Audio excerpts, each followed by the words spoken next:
গতবার লোকসভা নির্বাচনে প্রার্থী হয়েছিলেন মিমি চক্রবর্তী। শুধু প্রার্থী নয়, জয়ীও হয়েছিলেন। তবে 5 বছরের মধ্যেই তিনি রাজনীতি ছাড়ার সিদ্ধান্ত নেন।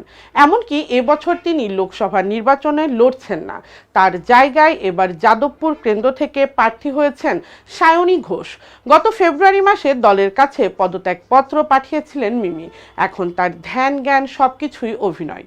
ক্যারিয়ারে আবারও ভালো করে মন দিতে চান তিনি। আর তার মাঝে রাজনীতি ছাড়ার প্রসঙ্গে এটা কি বলে বসলেন তিনি। এই সময়কে দেওয়া একটি সাক্ষাৎকারে রাজনীতি ছাড়ার প্রসঙ্গে বলেন, পিস অফ মাইন্ড ফিরে পেয়েছি। কিন্তু কেন এমনটা মনে করেন মিমি, সেটা খোলাসা করলেন না। টালিউডের স্বজন পোষণ প্রসঙ্গে মিমি বলেন, ইন্ডাস্ট্রিতে একটা গ্রুপ আছে যারা ঠিক করে কারা ভালো আর কারো খারাপ। বলিউডের স্বজন পোষণ নিয়ে খুল্লাম কথা হয়। কারণ জোহর যদি ঠিক করেন তিনি কোনো স্টার কিডকে লঞ্চ করবেন, তাহলে করেই ছাড়বেন। কিন্তু এখানে মিষ্টির ছুরি সব কিছুই খোলাখুলি হয় না। সবার পেছনে নিন্দা করে, একে ওকে বলে যে কাকে ছবিতে নেবে আর কাকে নয়।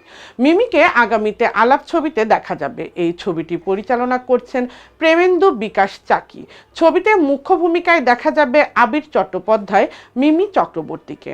থাকবেন স্বস্তিকা দত্ত, কিঞ্জল নন্দা, দেবপ্রিয়া মুখোপাধ্যায়, তন্নি লাহা রায়। আগামী 26শে এপ্রিল বড় পর্দায় আসবে আলাপ।